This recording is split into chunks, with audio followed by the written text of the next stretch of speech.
Mungu wangu, wanapiga, ninaogopa sana, siwezi kukaa hapa tena. Lakini kuondoka ni ghali mno, lazima niende kwa mashua au pikipiki hadi mji mwingine. Sijui nitafanya nini.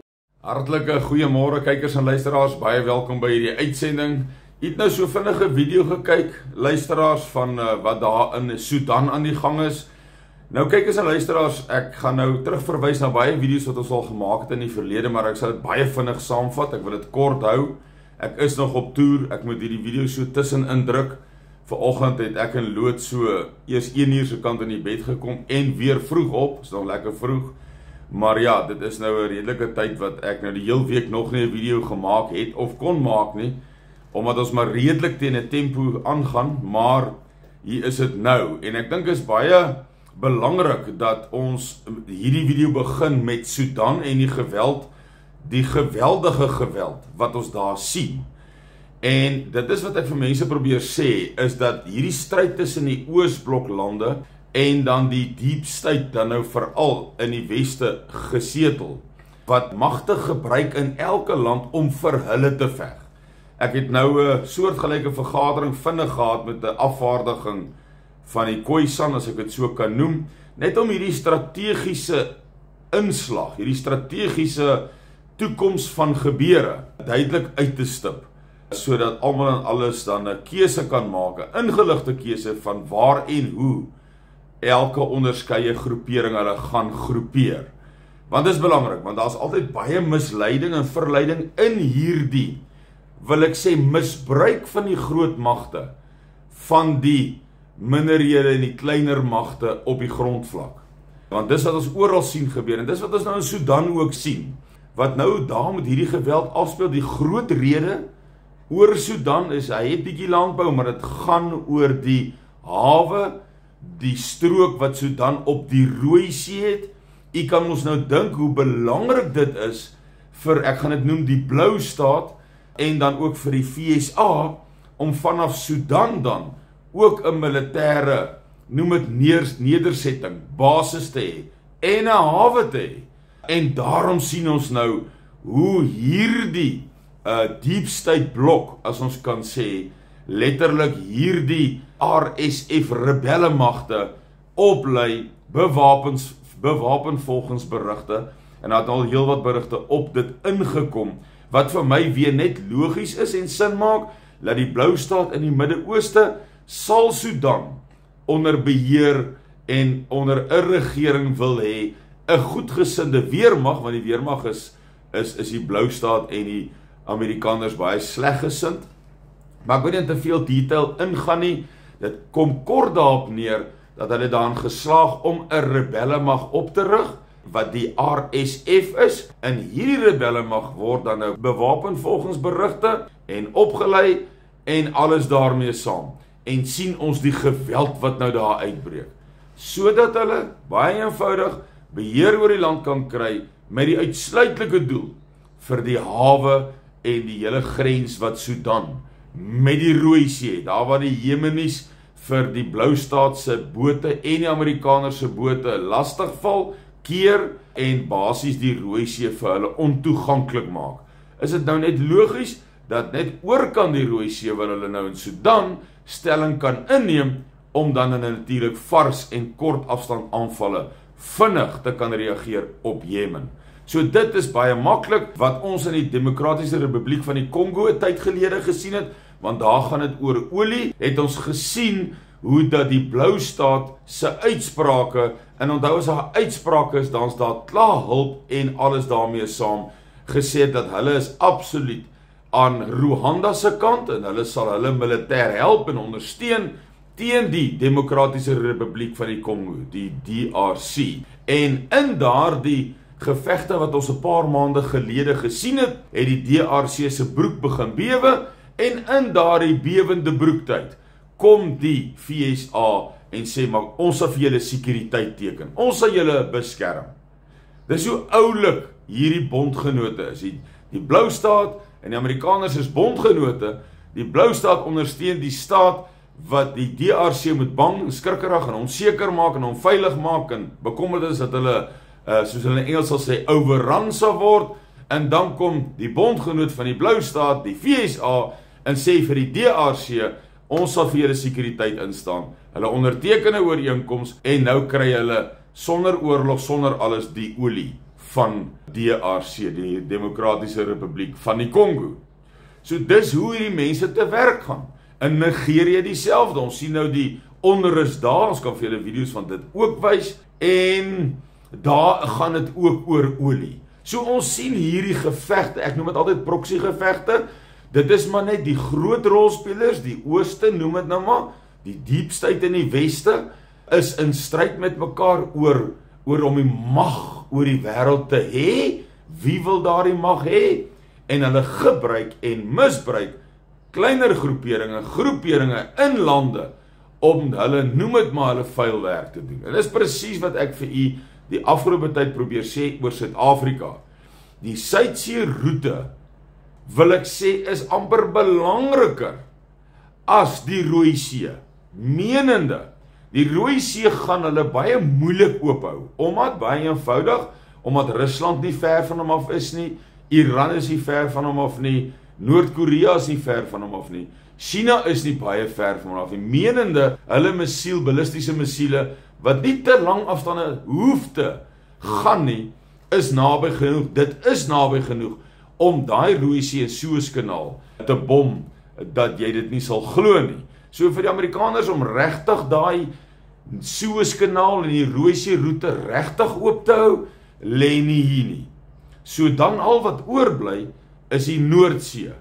En kykers en luisteraars, dis hoekom die Noordsee, hoekom Amerika en president Trump dan Groenland wil okkupeer, want daar sal hy sy missielstasies en sy militêre basis oprig, om dan die Russe, wat goed ingerig is, goed toegerus is, vir daai ys, vir daai Noordsee, vir daai koue see, om dan van daar af, as hulle van daar af kom met hulle oorlogskepe, en wat daarmee saamgaan, dan wag die Amerikaners hulle by Groenland in, vir die Noordsee. So dis amper die beste, met in kort en in eenvoud, om dit maar baie eenvoudig te hou, is vir die Amerikaners om Groenland as 'n militêre ontplooiingspunt te gebruik vir enige aktiwiteite vanaf die Noordsee, vanaf die Russiese kant af.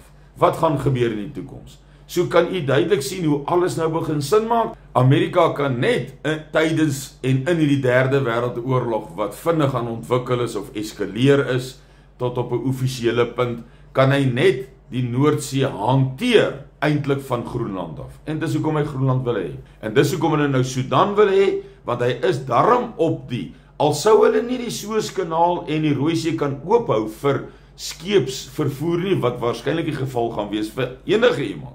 En dis waar baie van ons olie vandaan kom. Maar ek wil nie afdwaal van die punt af nie, met ander woorde baie van ons brandstof vandaan kom. En dit sluit aan by miskien waar oom Siener van die gesig gepraat het, dat die karre staan op die bilte. Want as ons daai olie nie kry nie, kan ons nie genoeg brandstof in Suid-Afrika hê nie. Maar dis hoe somme vinnig weer van die punt af.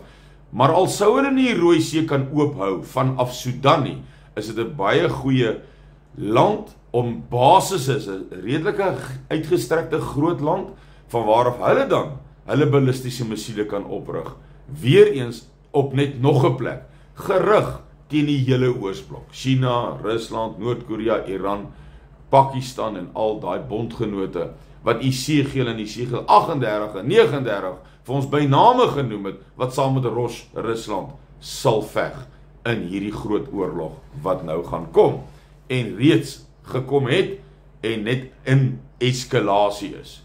So nou kom ons terug Suid-Afrika toe, en nou het ek daardie gesprek gehad met die Khoisan, daar in PE, net die volgende oggend na my vergadering in Port Elizabeth, het ek met 'n afvaardiging van ons Suidlanders, met hulle net, met leierskap daar van PE, net 'n vergadering gehad, om maar net hierdie misbruik van die groot magte, van die magte binnelands in lande, sodat hulle dit net verstaan. En wanneer jy dit verstaan, dan kan jy ingeligte keuses maak. Dan het jy 'n keuse ingelig gemaak.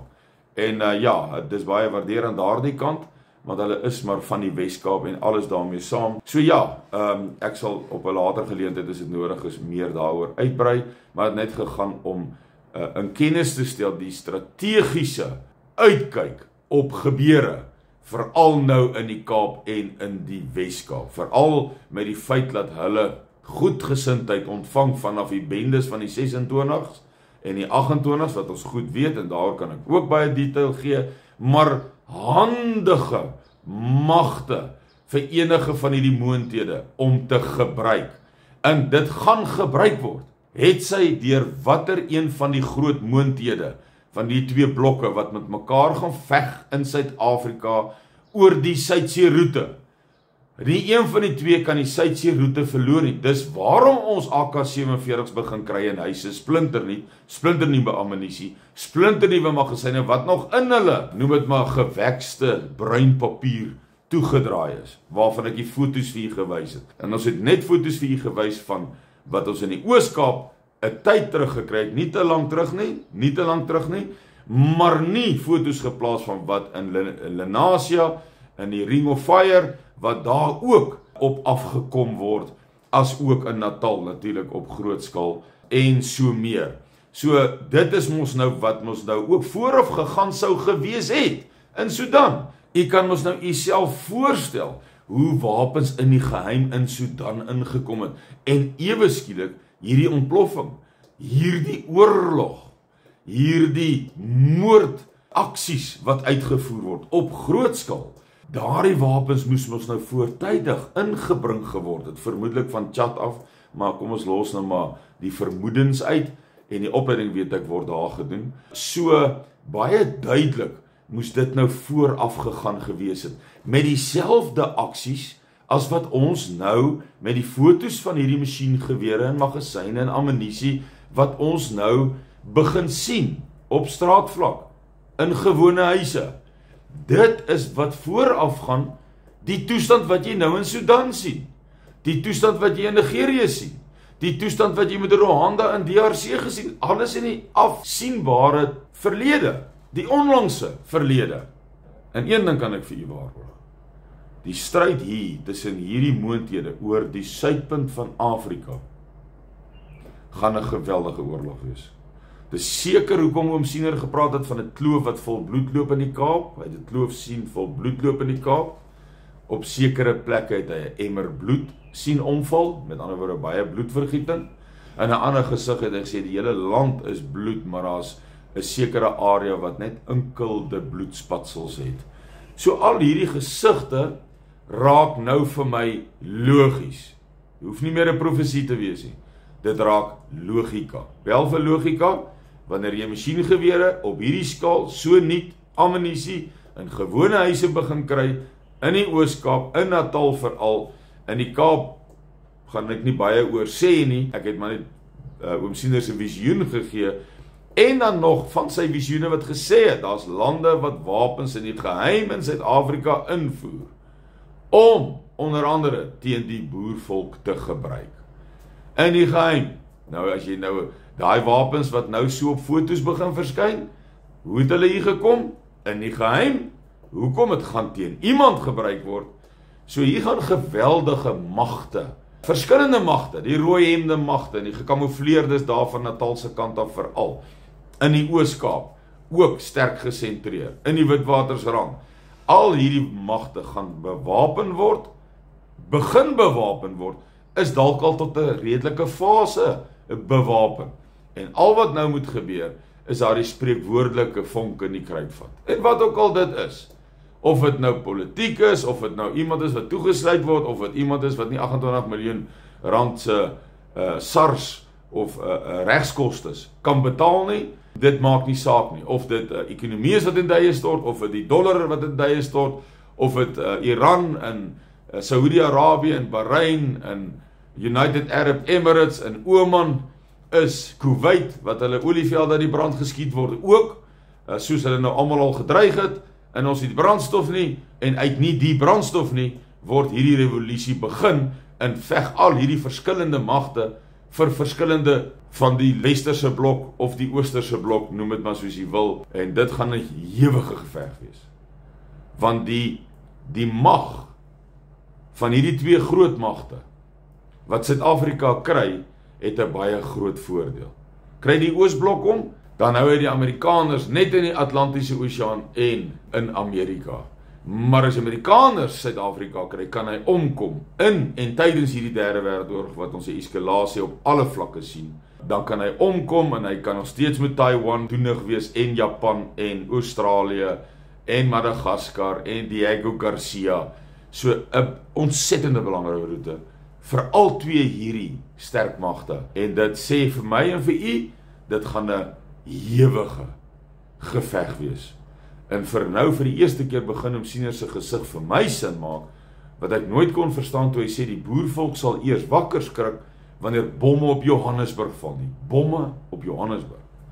Nou raak dit logies, as hierdie magte wat vir die Oosblok veg, Johannesburg beset, die sentrale dele van Transvaal byvoorbeeld beset, dan is dit logies dat jou westerse magte, die deep state magte, sal dan drones, hommeltuie, soos wat ons nou die oorlog mos sien gebeur, dan nou bom hulle Johannesburg en vice versa. Het die deep state van die weste weer beheer oor Johannesburg, sal die Oosblok weer vanuit Natal en vanuit die oostelike dele van die land met hulle magte wat vir hulle sal intree, wat vir hulle met liefde sal veg, in wie se huise ons nou al die AK's kry, sal dan daardie hommeltuie op besette areas, besette stedes, dan nou gebom word. So, dit is hoe die hele scenario in die toekoms in hierdie land gaan verander. Ons gaan in 'n totale staat van oorlog verval. Dit is so eenvoudig as wat dit is. En ons kan dit begin sien, ons kan die rolspelers sien, ons kan hulle politieke bedrywighede sien, dis hoekom die FSA druk plaas op die ANC, polities, dis hoekom Malema skielik al skuldig bevind word, dis hoekom Zuma skielik 28 miljoen rand nou skielik moet betaal, dis die politiese meganismes en pogings om hulle te neutraliseer. Maar die Oosblok gaan dit nie gedwee aanvaar nie. Daar gaan 'n geweldige oorlog fisies op die grond uitbreek. Dis hoekom die Emmersbloed, die Kloofbloed in die Kaap, hierdie gebeure gaan afspeel en ons hele leefstyl gaan totaal verander. Vir nie net 1 en 2 jaar nie, maar vir 'n redelike tyd wat kom. U moet 'n pragtige week hê, tot ons weer praat. Ons is nog lekker hier op die toer, dwars oor die land. Ons begin nou teen die einde se kant toe staan. Nog hierdie week, dan behoort ons dan teen vroeg volgende week klaar te wees, te begin klaarmaak, af te skaal. En alles daarmee saam. Goed gaan met u. Ons praat weer. Totsiens.